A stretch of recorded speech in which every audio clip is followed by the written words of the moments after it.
Good morning, students.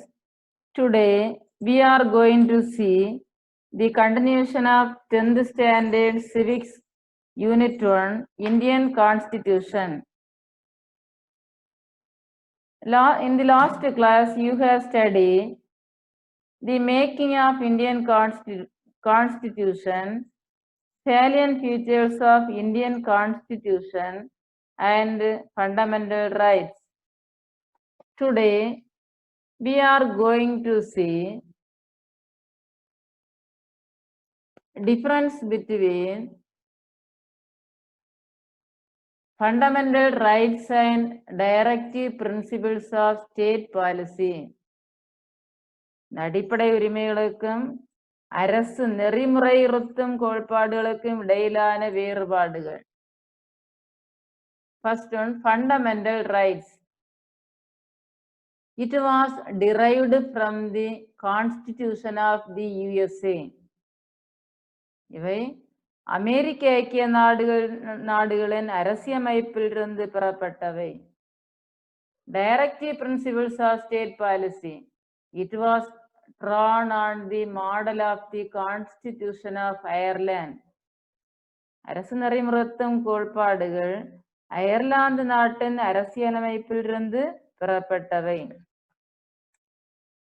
Even the government cannot take away or abridge these rights. அரசாங்கத்தால் கூட இந்த உரிமையை சுருக்கவோ நீக்கவோ முடியாது. These are mere instructions to the government. இந்த அரசு நெறிமுறைத்தும் கோட்பாடுகள் அரசுக்கு வெறும் அறிவுறுத்தல்களே ஆகும். Fundamental rights are enforceable by a court of law. இவை நீதிமன்ற சட்டத்தால் செயல்முறைப்படுத்த முடியும். But directive principles are not enforceable in any court. எந்த நீதிமன்றத்தாலும் கட்டாயப்படுத்த முடியாது. Fundamental rights have legal sanctions. இவை சட்ட ஒப்புதலை பெற்றவை. Directive principles have moral and political sanctions. இவை தார்மீக மற்றும் அரசியல் ஒப்புதலை பெற்றவை. Fundamental rights strengthen political democracy in the country. இந்த உரிமைகள் நாட்டினுடைய அரசியல் ஜனநாயகத்தை வலுப்படுத்துகின்றன. Directive principles have implementation of these principles ensures social and economic democracy. சமுதாய மற்றும் பொருளாதார ஜனநாயகத்தில் உறுதியாக இருக்கின்ற கொள்கைகளாக இருக்கின்றது. Then right to equality. சமத்துவ உரிமை. Article 14 equality before law. சட்டத்தின் முன் அனைவரும் சமம். Article 15 prohibition of discrimination on grounds of religion, race, caste, sex or place of birth. மதம், பாலினம், இனம், ஜாதி மற்றும் பிறப்பிடம் இவற்றினுடைய அடிப்படையில் பாகுபடுத்துவதை தடை செய்கின்றது. Article 15. Article 16 equality of opportunity in matters of public employment. பொது வேலை வாய்ப்புகள் எல்லாம் அனைவருக்கும் சம வாய்ப்பை அளிக்கக்கூடிய சட்டம்தான் Article 16. Article 17 abolition of untouchability. தீண்டாமையை ஒழிக்கக்கூடிய சட்டம்தான் Article 17. Article 18 abolition of titles except military and academic. இராணுவ மற்றும் கல்விசார் பட்டங்களை தவிர மற்ற பட்டங்களை நீக்குதல். Second one, right to freedom. சுதந்திர உரிமை. Article 19 freedom of speech and expression, assembly, association, movement, residence and profession. இந்த ஆர்டிகிள் 19 பேச்சுரிமை, கருத்து தெரிவிக்கும் உரிமை, அமைதியான முறையில் கூட்டம் கூடுவதற்கு உரிமை, சங்கங்கள் அமைக்கக்கூடிய உரிமை, விரும்பிய சமய இடங்கள்ல எல்லாம் நம்ம வீடுகள் அமைத்து வசிக்கக்கூடிய உரிமை, ப்ரொஃபஷன் தொழில் செய்யும் உரிமை, இவற்றை பற்றி வலியுறுத்தி கூறுகின்றது.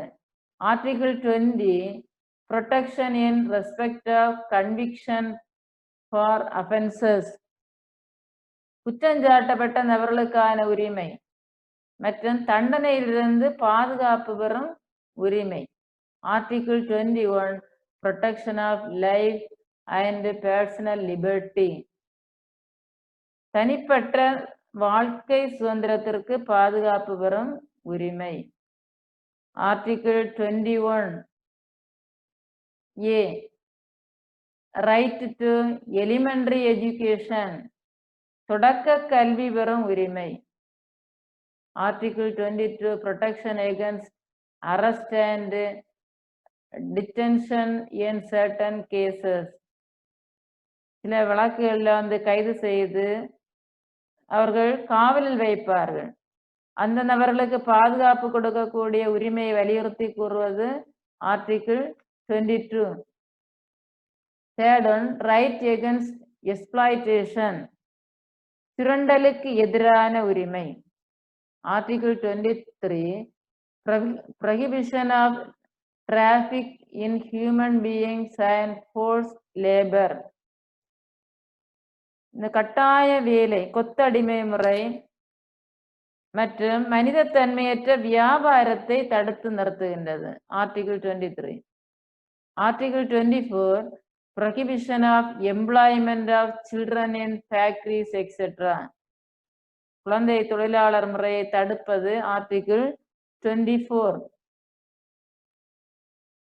நம்பர் 4 right to religion, சமய சார்பு உரிமை.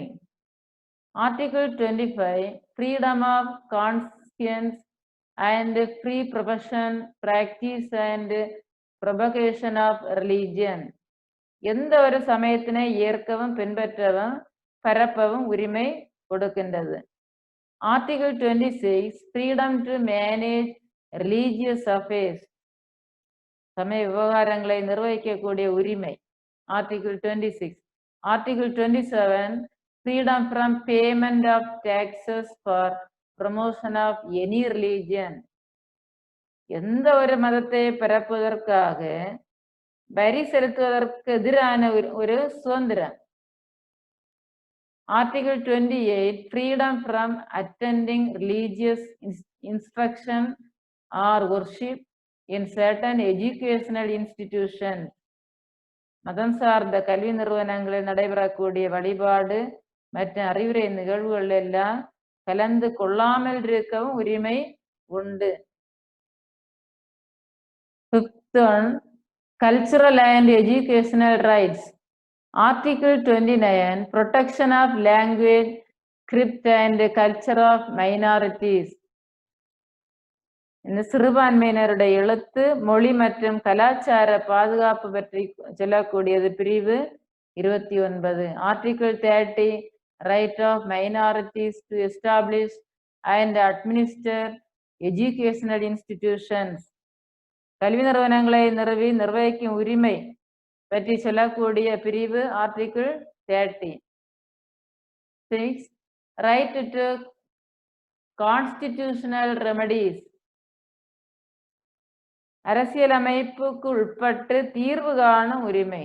Article 32 it allows individuals to seek redressal for the violation of their fundamental rights, இந்த தனிப்பட்டவருடைய அடிப்படை உரிமைகள் பாதுகாக்கப்படும் போது நீதிமன்றத்தை அணுகவும் உரிமை உண்டு.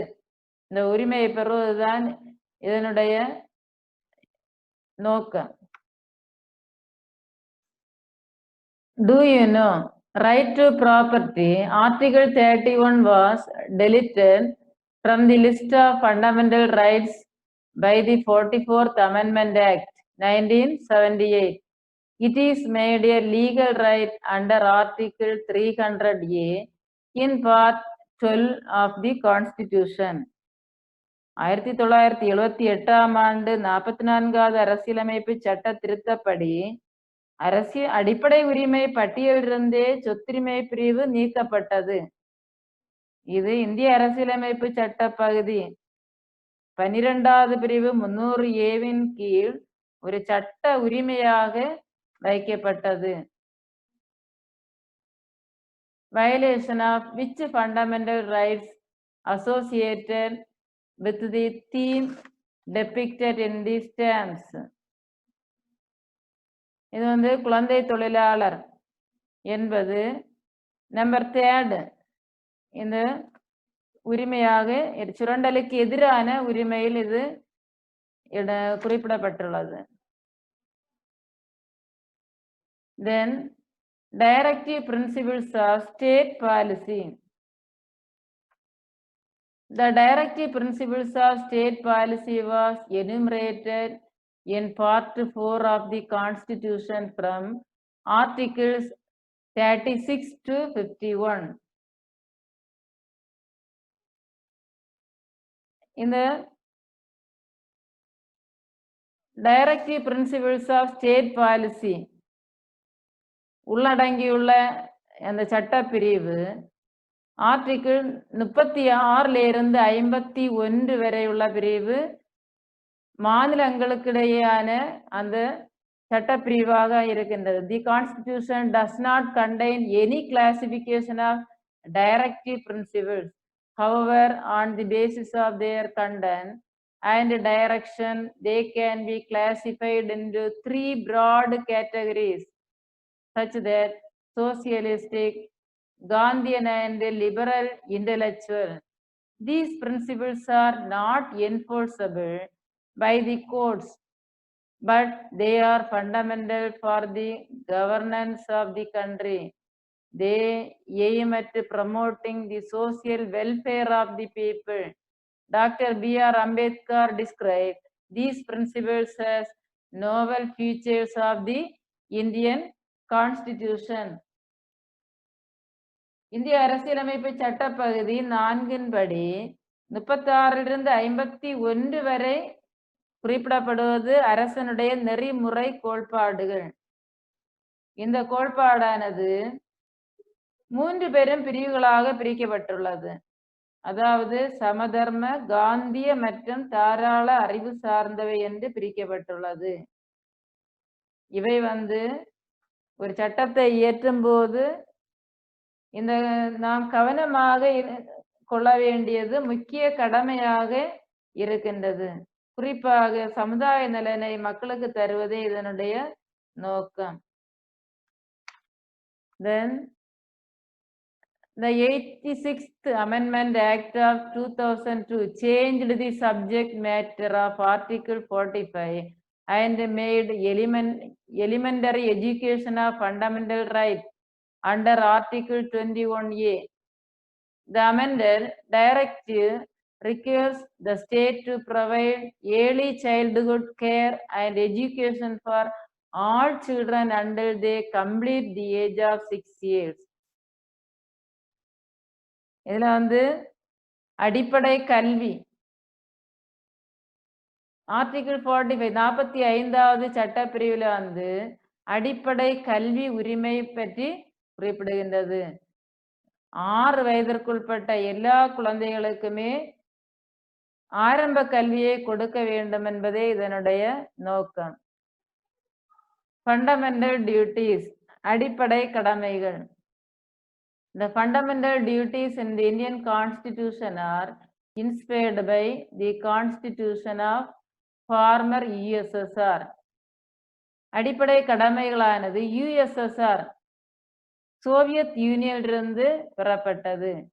In 1976, the Congress Party set up the Sardar Swaran Singh Committee to make recommendations on fundamental duties. Congress கட்சியானது Sardar Swaran Singh கமிட்டியை அமைத்து அடிப்படை கடமைகள் குறித்து ஆராய பரிந்துரை செய்தது. The 42nd Amendment Act of 1976 added some responsibilities of citizens to our constitution called the Fundamental Duties. 1976ஆம் ஆண்டு மேற்கொள்ளப்பட்ட 42வது அரசியலமைப்பு சட்ட திருத்தம் நமது அரசியலமைப்பில் குடிமக்களுடைய பொறுப்புகள் சிலவற்றை சேர்த்தது. This amendment added a new part, namely Part 4A, to the Constitution. This new part consists of only one article, that is Article 51A, which for the first time specified a code of 10 fundamental duties of the citizen. புதிய பகுதி 51A என்று சொல்லக்கூடிய ஒரே ஒரு பிரிவு மட்டும் கொண்டது. இந்த பிரிவு தான் முதன்முறையாக குடிமக்களுடைய 10 அடிப்படை கடமைகளை விளக்குவதாக இருந்தது. List of fundamental duties.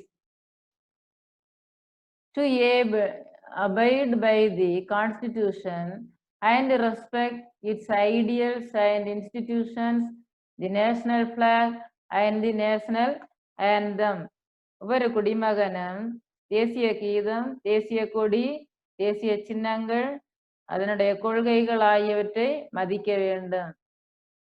To cherish and follow the noble ideals which inspired the national struggle for freedom. சுதந்திர போராட்டத்திற்கு தூண்டுகோலாக அமைந்த உயரிய நோக்கங்களை போற்றி வளர்க்க வேண்டும்.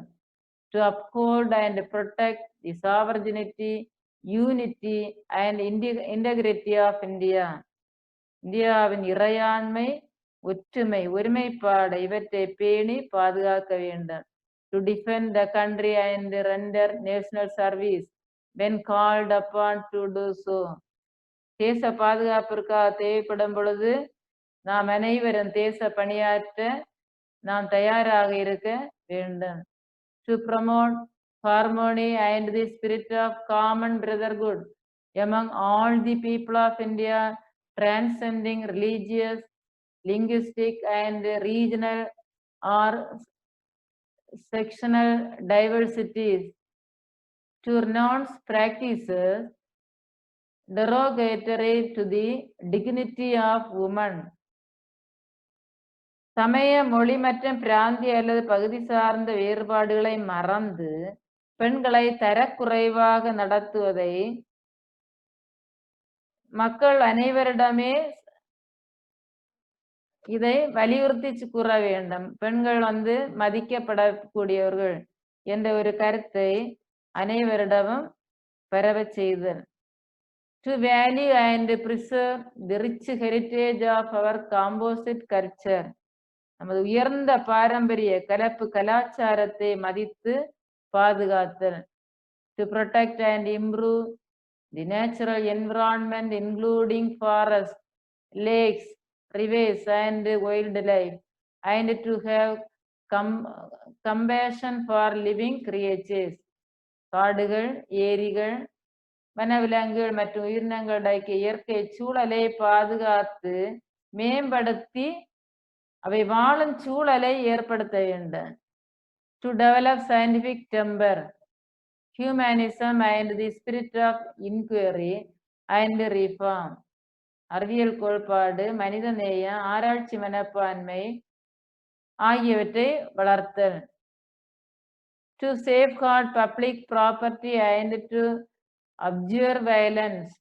வன்முறையை கைவிட்டு பொது சொத்துக்களை பாதுகாக்க வேண்டும். To strive towards excellence in all spheres of individual and collective activity, so that the nation constantly rises to higher levels of endeavor and achievement. தனிப்பட்ட மற்றும் கூட்டு செயல்பாடுகள் என அனைத்து செயல்பாடுகளிலும் ஈடுபட்டு சாதனைகளுக்காக உழைத்தல். To provide opportunities for education to his child or ward between the age of 6 and 14 years. The 86th Constitutional Amendment Act 2002 has also introduced the 11th fundamental duty under 51A(k), under which all citizens of India or parents shall provide opportunities for education to their children between age of 6 and 14 years. 6 முதல் 14 வயது வரையுள்ள குழந்தைகள் அனைவருக்கும் கல்வி பெறக்கூடிய வாய்ப்பை ஏற்படுத்தி கொடுக்க வேண்டும். Next, Center State Relations, Legislative Relations. மத்திய மாநில உறவுகள். The Union Parliament has the power to legislate for the whole or any part of the territory of India, which includes not only the states but also the Union territories or any other area for the time being included in the territory of India. இந்த மத்திய மாநில அரசுகளுக்கிடையே அதிகாரங்களை இந்த கூட்டாட்சி முறை அரசியலமைப்பானது பிரிக்கின்றது. மத்திய அரசிற்கு என்று மாநில அரசிற்கு என்று தனித்தனி துறைகளாக பிரிக்கின்றது. The 7th schedule of the Constitution embodies 3 lists, namely the Union list, State list and concurrent list, consisting of 97, 66 and 47 items respectively. மத்திய மாநில அரசுகள்ல துறைகள் பிரித்திருக்கின்றார்கள். Union list 97, State list 66 and concurrent list 47 items. The Parliament enjoys the exclusive power to legislate on subjects enumerated in the Union list. இந்த மத்திய அரசுக்கு சொந்தமான பட்டியலில் சட்டம் இயற்றும் பிரத்யேக அதிகாரத்தை நாடாளுமன்றம் பெற்றுள்ளது. நாடாளுமன்றம் மற்றும் மாநில சட்டமன்றங்கள் பொது பட்டியலில் உள்ள துறைகள் மீது அதிகாரத்தை பகிர்ந்து கொடுக்கின்றது. மத்திய அரசிற்கு எவ்வளவு துறைகள், மாநில அரசுக்கு எவ்வளவு துறைகள், கூட்டாட்சிக்கு அல்லது பொது பட்டியலில் எத்தனை துறைகள் என்று பிரித்து கொடுக்கின்றது. The state legislature has exclusive right to legislate on the state list. Both the Parliament and the state legislatures have power to legislate on subjects contained in the concurrent list. But in case of conflict between the law of the state and the union on a subject in the concurrent list, the law of Parliament prevails. மத்திய அரசுக்கும் மாநில அரசுகளுக்கும் இடையே பொது பட்டியலில் உள்ள துறைகள் குறித்து சட்டம் இயற்றும் பொழுது சில முரண்பாடுகள் ஏற்படலாம். இந்த முரண்பாடுகள் ஏற்பட்டால் மத்திய அரசு தானாக சட்டம் இயற்றலாம் என்ற ஒரு உறுதிப்பாடானது இங்கு கொடுக்கப்பட்டுள்ளது. Do you know the Union list, State list and concurrent list consisting at present 161 and 52 items respectively. தற்போது அதிகார பகிர்வு என்பது மத்திய அரசு பட்டியலில் 100 துறைகள் இருக்கின்றது. மாநில அரசு பட்டியலில் 61 துறைகள். பொதுத்துறை என்றால் மத்திய அரசும் மாநில அரசும் சேர்ந்து உள்ள துறைகள் 52 என்று மாற்றப்பட்டுள்ளது. The 42nd Amendment Act of 1976 transferred 5 subjects to concurrent list from state list, that is education, forest, weights and measures, protection of wild animals and birds, and administration of justice, constitution and organization of all courts except the Supreme Court and the High Court. 1976 ஆண்டு சட்ட திருத்தம் மாநில பட்டியலிலிருந்து 5 துறைகளை பொது பட்டியலுக்கு மாற்றியது. அவை எதெல்லாம் என்னென்ன? கல்வி, காடுகள், எடைகள் மற்றும் அளவுகள், பறவைகள் மற்றும் விலங்குகள் பாதுகாப்பு. இந்த 5 மாநில பட்டியலிலிருந்து பொதுத்துறைக்கு மாற்றியது.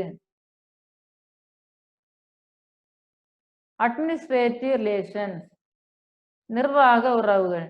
The administrative power of a state extends only to its own territory and with respect to which it has legislative competence, whereas the union has exclusive executive power over.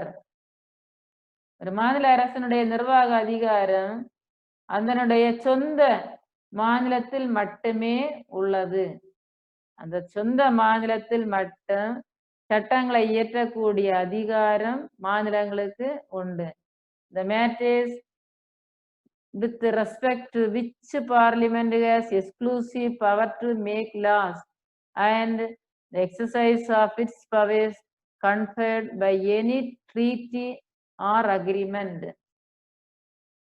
நாடாளுமன்றம் தொடர்பான விஷயங்களில் சட்டங்களை இயற்ற சிறப்பு அதிகாரம், உடன்படிக்கை, ஒப்பந்தங்களை அங்கீகரிப்பது போன்றவை மாநில அரசினுடைய நிர்வாக அதிகாரமாக இருக்கின்றது. பினான்சியல் ரிலேஷன்ஸ், நிதி உறவுகள். Article 268 to 293 in part 12 deal with the financial relations between center and the states. இந்திய அரசியலமைப்பு சட்டப்பகுதி 12 268 293 வரையுள்ள பிரிவுகள் மத்திய மாநில அரசுகளின் நிதி சார்ந்த உறவுகளை பற்றி விளக்குகிறது.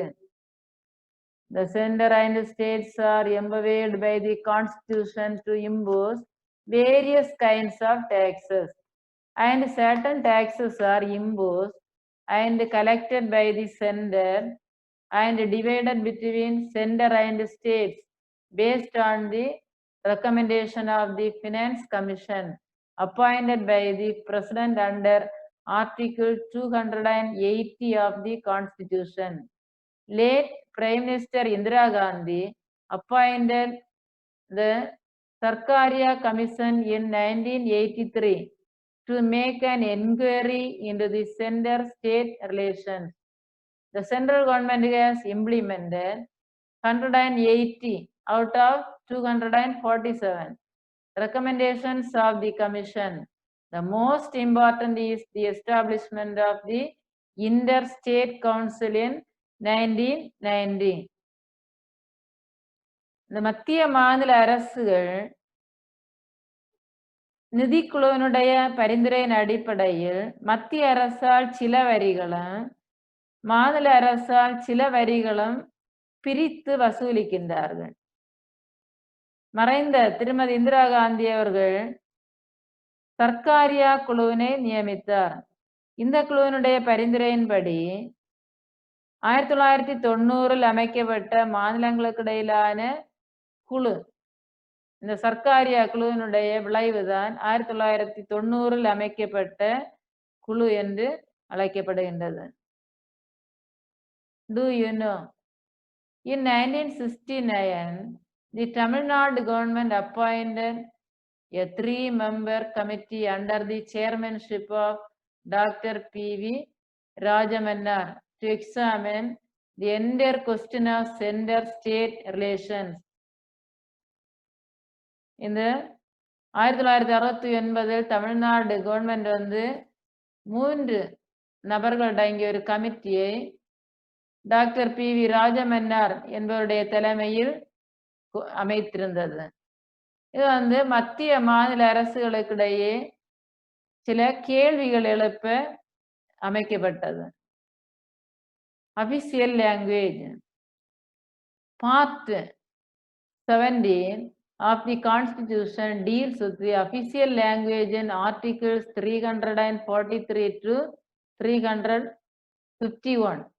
Initially, the Constitution recognized 14 regional languages which were included in the 8th schedule At present, 22 languages are recognized. 2004ஆம் ஆண்டு இந்திய அரசு செம்மொழிகள் எனும் புதிய வகைப்பாட்டினை ஏற்படுத்த தீர்மானித்தது. இதன்படி இந்தியாவில் அங்கீகரிக்கப்பட்ட மொழி 22, ரீஜனல் லாங்குவேஜஸ் 14, ஆனால் அங்கீகரிக்கப்பட்ட மொழி 22ஆக இருக்கின்றது. Do you know? In 2004, the government of India decided to create new category of languages called as classical languages.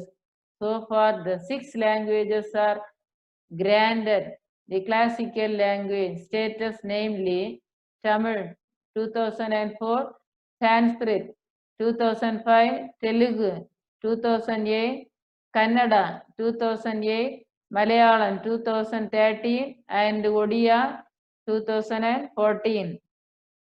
செம்மொழிகள் எனும் புதிய ஒரு வகைப்பாட்டினை ஏற்படுத்த 2004ஆம் ஆண்டு அரசு தீர்மானித்து 6 மொழிகளை செம்மொழி பட்டியலில் இடம்பெற செய்தது. அவை Tamil, Sanskrit, Telugu, Kannada, Malayalam and Odia. Emergency provisions, national emergency. Article 352.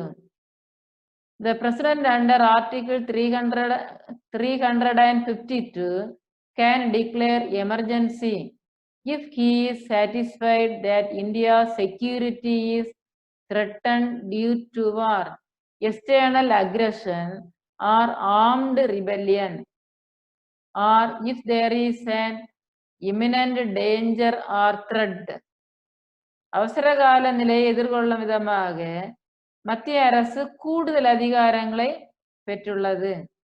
352வது அரசியலமைப்பு சட்டத்தின்படி சில அவசர நிலைகளை எதிர்கொள்ளும் சட்டங்களை பிறப்பித்திருக்கின்றது. When a national emergency is declared on the ground of war or external aggression, it is known as external emergency. On the other hand, when it is declared on the ground of armed rebellion, it is known as internal emergency. This type of emergency has been declared 3 times so far, in 1962, 1971 and 1975. 3 அவசர நிலைகள் 1962, 1971, 1975 ஆகிய ஆண்டுகளில் அறிவிக்கப்பட்டிருக்கின்றது. இந்தோ China வார், இந்தோ பாகிஸ்தான் வார், இந்த 3 அவசர நிலைகளும் போர்க்காலங்களில் அறிவிக்கப்பட்டது. State emergency, Article 356. மாநில அவசர நிலை. Under Article 356, the President can declare an emergency in a state if the governor reports that a situation has arisen under which the government of a state cannot be carried on in accordance with the provisions of the Constitution. ஆளுநர் மாநிலங்கள்ல ஆளுநர் அறிக்கை அளிக்கும் போது குடியரசுத் தலைவர் தான் இந்த அவசர நிலையை பிறப்பிக்கின்றார்.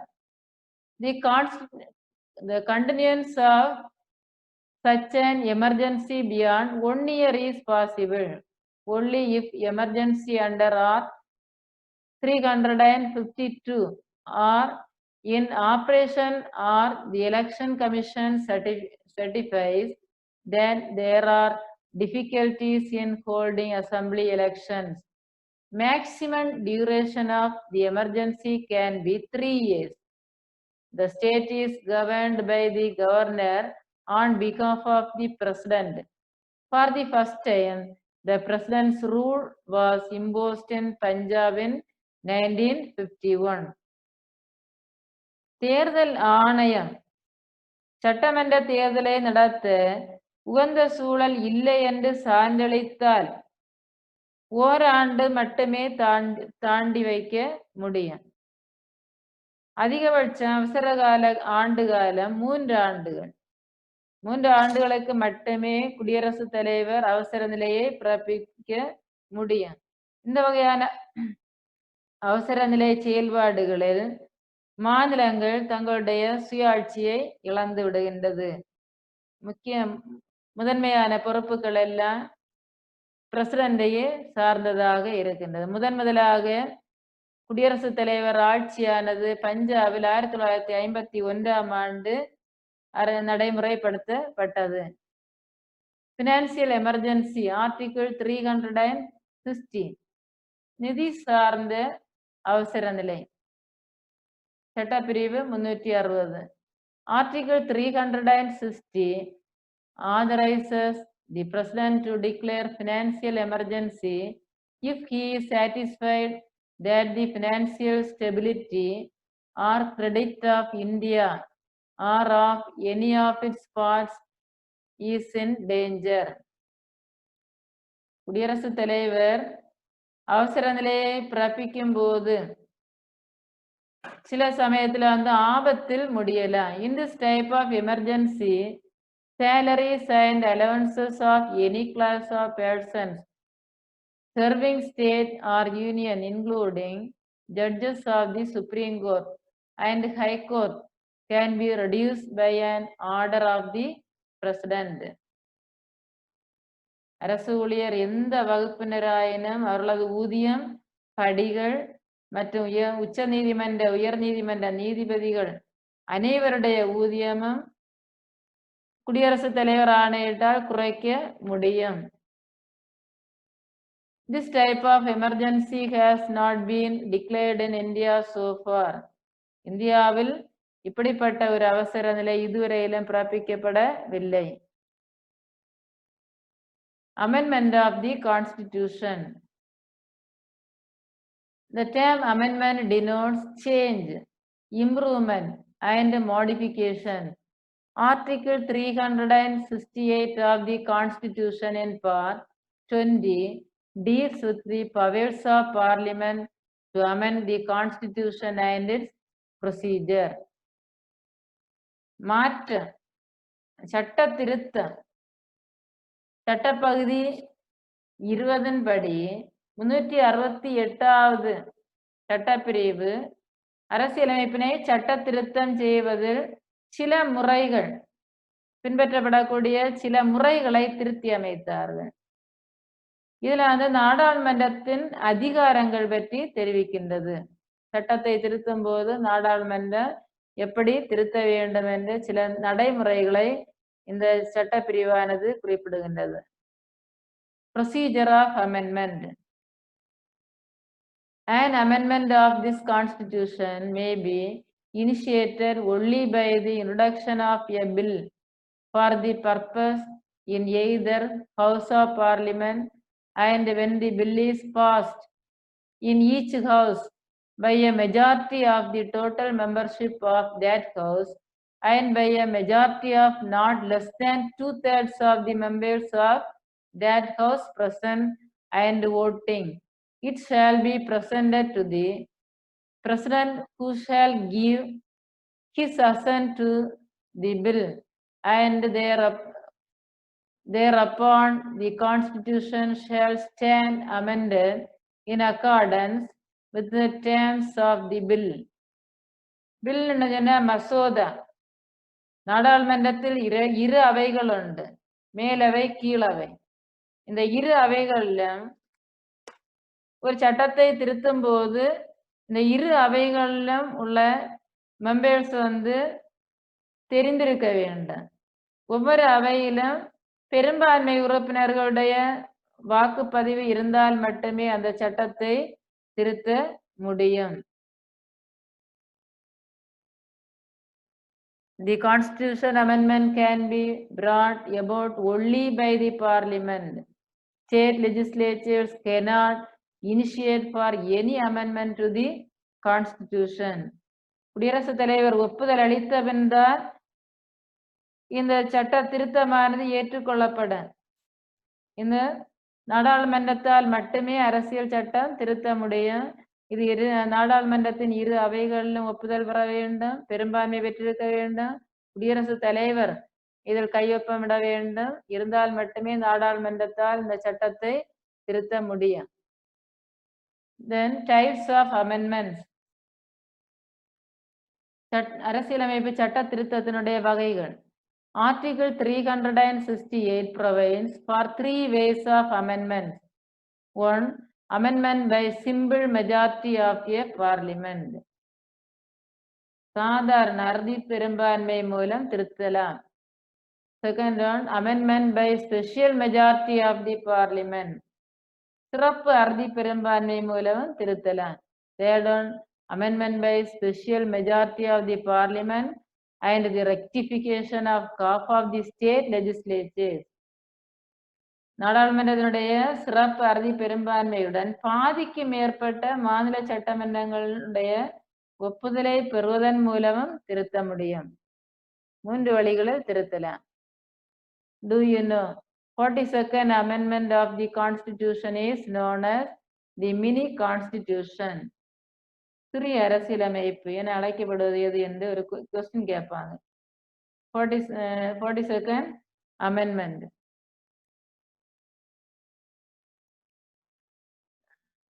Then constitutional reform commissions. சீர்திருத்த குழுக்கள்.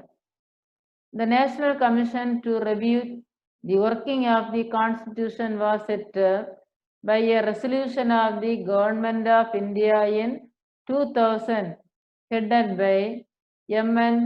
Venkatacharya. In April 2007, a 3-member commission headed by the former Chief Justice of India, M.M.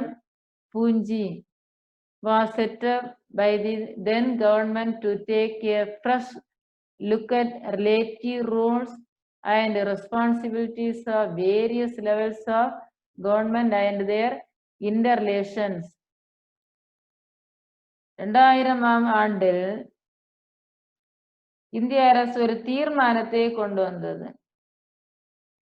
இதுல எம்.என். வெங்கடாச்சாரியா தலைமையில் அரசியலமைப்பு சட்ட செயல்பாட்டிற்கான ஒரு ஆணையத்தை அமைத்தது. கமிஷன் ஆணையத்தை அமைத்தது. இந்த ஆணையத்தில் சில சீர்திருத்தங்களை கொண்டு வந்தார்கள். இதனை ஆராய 2007 3 உறுப்பினர்களை கொண்ட ஒரு ஆணையம் எம்.எம். பூஞ்சி என்பவருடைய தலைமையில் அமைத்தது. தேங்க்யூ.